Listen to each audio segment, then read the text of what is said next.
Hello, everyone. It's Brian here. I received a postcard from Mr. Postcard, MGK Boston. I'm actually calling him MGK Whatever now. But this is, I guess, a foreshadowing, a advertisement for what might happen in July in Buffalo. Thank you, Mike, for the postcard. I realized I haven't done a random records video in about 6 months. You know, I had two ways of doing this. One was where I would just pick things off the shelf, you know, that whack-a-mole style random thing, and then sometimes I use Discogs to use the random item thing. And I'm going to do that today because I have things piled up here because our house is still in disarray and will be for a little while longer.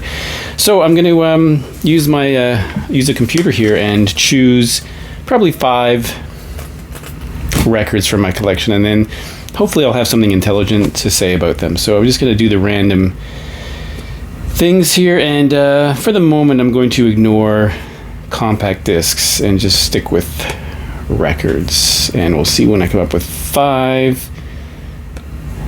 Shouldn't take too long. I feel like I've been shoveling snow for the last 5 or 6 days. We have a lot of snow here, man, a lot of snow. So there's no place left to put it. In fact, if we get any more snow, I have no idea what I'm going to do with it. Okay, we're almost there. I think I have 4. Sometimes I count wrong and end up with 6. So, all right, I'm going to move things and pull these off the shelves, and I'll be back. And I'm back. As usual, I failed at counting. I clicked 6 times, so I decided to grab all 6 records. I've taken them out of the sleeves, and let's talk about them. So in no real particular order, let's start with this, a soundtrack for the film Friday Night Lights, the original motion picture soundtrack. Now, you may also know that there's a TV show with the same name. It's the same thing, really, but this is the movie that came first, I believe, and then they filmed a TV show to sort of, I guess, lengthen out the story. I haven't seen either of those, but it takes place in Texas. There's an oil rig in Texas about high school football. That's all I really know about it. This is almost, oh, by the way, I should say, 2004, and I guess that was the original release, and this is the 2015 repressing. And this is almost an entire record by Explosions in the Sky, who are from Texas. So if you look at the track listing, most of them, everything's from Explosions in the Sky, except on side 2 there's a track by Daniel Lanois. On side 3 there's a track by guitarist David Torn. And on side 4 there's a track by Bad Company called Seagull. There's also a couple of collaborations. We have 2 people joining Explosions in the Sky for 1 track. Oh, maybe that's the only one.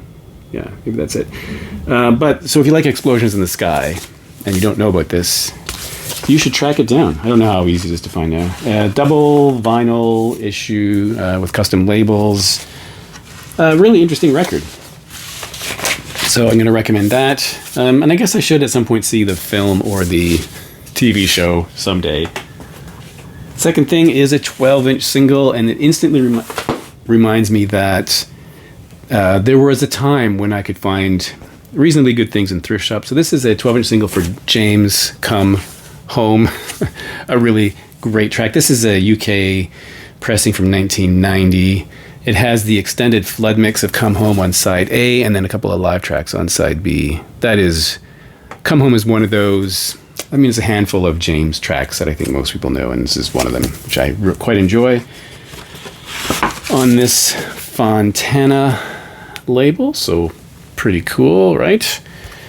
And yeah, this would have been something I paid $1 or $2 for. God, no, I don't even remember when, but I have a hard time finding anything good in thrift shops now, but this was a pretty good find. And the extended mix of that song, Come Home, is really great, so I like that. Now, number 3 is a record that I have no choice. I have to dedicate this to fellow VC member Ben Rankins, sometimes known as Mike Rankins, because I know how much he loves this band. This is Steely Dan, Katie Lied, from 1975. I was not a Steely Dan fan for most of my life. My entry into this band was either from buying a thrift find CD or a record. I can't remember, but never really liked them when I was younger. I did appreciate Donald Fagen's A Night Flight because a friend of mine, I talk about him all the time, lent me that record and I quite liked it, but I didn't really click with Steely Dan for a long time. Maybe it's one of those bands where you have to be over a certain age to get into. You have to be over 40 or something, and then maybe you find your way to Steely Dan. Not sure about that, but there are some curious fashion choices on the back here. Look, we have Donald Fagen in this Christmassy sweater. We've got the giant sombrero. There's some other people joining the band here. Walter Becker, Jeff Porcaro on drums, Michael McDonald there on backing vocals. I think this is best known for the opening 2 tracks on side A, Black Friday and Bad Sneakers, which I think were singles. Dr. Wu, I think, got some attention. Anyway, it's a pretty interesting record. There's a long paragraph here about the technology, and if you are interested in Steely Dan, you probably already know that they put a lot of thought and effort into how things sounded. So they describe things that you might want to know about. This is a high-fidelity recording. Steely Dan uses a specially constructed 24-channel tape recorder, a state-of-the-art 36-input computerized mixdown console, and some very expensive German microphones. They talk about... what did they talk about here? Faithful reproduction, preserving bandwidth, and transient response. They talked about transfer to master lacquers on a Neumann VMS-70, computerized lathe equipment with a variable pitch, variable depth, helium-cooled cutting head. Talk about computer logic circuits, and then it says the computer logic circuits of the VMS-70 widened and narrowed the grooves on this disc in accordance with its own bizarre electronic mentation for reasons known only to its designers. This accounts for the lovely light and dark patterns that can be seen on the surface of this pressing. Really? This is a Canadian pressing. Let's have a look at it. I don't really... I guess I've read that before, but I don't actually see what he's talking about here, or they're talking about here. Maybe, I don't know. I can't remember where I got this. Certainly not in 1975, because I did not care about Steely Dan, as I said, till I was a lot older. And, yeah, that's pretty cool. I think the title comes from a line in Dr. Wu, Katie Lies. Next, we have a stone cold Canadian classic, Hemispheres from Rush, 1978, and I remember that because this is the first Rush album I ever owned. I owned it on cassette. I remember they came out in 1978, and I quite like it. I'll show you the gatefold here. And what can I tell you about this? Well, it has, I think this is well, by the way, is this their, what number record is this for them? So I think this is their 6th record. It has the last example of a Rush composition taking the entire side of the record, so side A, and then it's mixed with side B, where we have Circumstances and The Trees, which I think got some radio airplay, and then La Villa Strangiato, which is this epic instrumental from the band, which is fantastic. And we have still in here the poster from way back when, which is very cool. And this is on Anthem, by the way, that you barely can see Anthem there.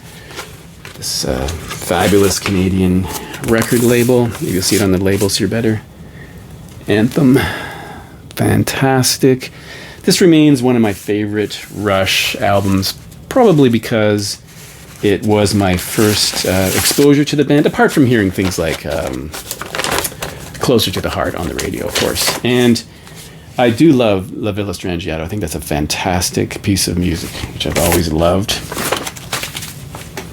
Another 12-inch single popped up. This one is Spellbound by Susie and the Banshees from 1981. So it has Spellbound, and then it has 2 B-tracks, B-sides, Follow the Sun and Slap-Snap, which is this really curious, almost synthy electronic song that quite surprised me when I heard it the first time. This is a UK example of this record, 45 RPM, with these nice labels here, right? Pretty cool. Love that. Spellbound is a great track. That comes from Juju, by the way, which I think is their 4th record. And then I have to make one more shout out to the same guy. So Ben Rankins, this one came up and I immediately thought of you as well. And because I know how much you love him. This is Van Morrison, Enlightenment. This is a Canadian pressing from 1990. Never liked the album cover on this. It's okay. And I think it's fair to say that the most well-known song in here is Real, Real Gone, which was a single, as I recall. Enlightenment was a single, I think. In the Days Before Rock and Roll, I think was a second single. Is that true? That's a weird track because it features a spoken word part before the song starts by a poet. Let's see if I can find him here. Paul Durcan, spoken word on In the Days Before Rock and Roll. And I never really liked that spoken word introduction. Just didn't really work for me. Georgie Fame is on here. Who else is on here? Maybe no one else I recognize. Malcolm Griffiths plays the trombone. For all you former trombonists out there, including me. A big mistake, as I always say. There's the label. And again, Van Morrison is someone I, again, did not really think about for years. In fact, I think the first Van Morrison album I ever owned was a CD copy of Beautiful Vision. I mean, I knew who them were, and I knew a couple of big tracks from them, but I didn't own anything until then. And then I went back and filled in the gaps and checked out some of the music from Van the Man.